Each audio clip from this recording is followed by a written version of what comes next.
સમગ્ર વિશ્વના આધ્યાત્મિક ક્ષેત્રે ઉચ્ચતમ અને અલૌકિક ગણાતું ઘનશ્યામનું પ્રસ્થાન શરૂ થયું.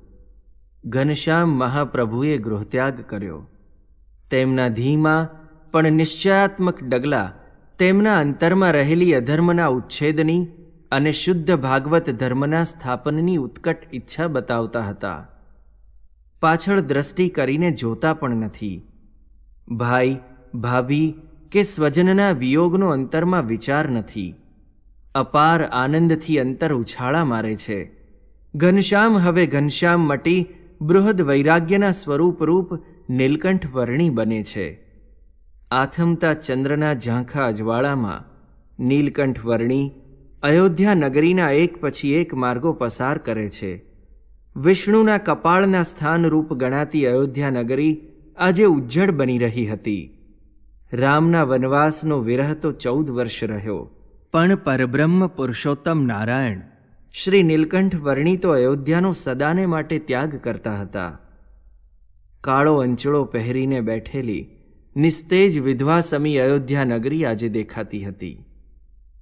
કોઈ ઘરમાંથી બહાર આવતું ઝાંખું અજવાળું વાતાવરણને ગુંગળાવતું હતું.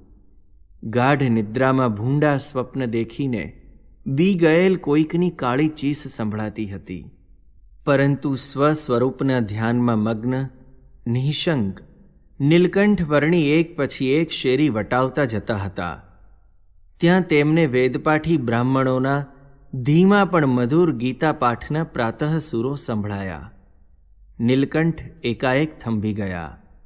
સર્વસ્ય ચાહમ હૃદિ સન્નિવિષ્ટો મત્તઃ સ્મૃતિર્જ્ઞાનમ ઓહનમ ચ વૈદેશ્ચ સર્વૈરહમેવ વેદ્યો વેદાંત કૃદેદ વિદેવ ચાહમ.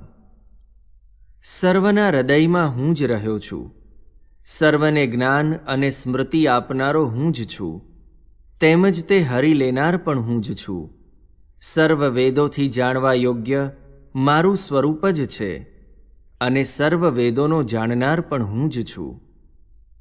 નીલકંઠ વર્ણી સરયુ તટે પહોંચ્યા.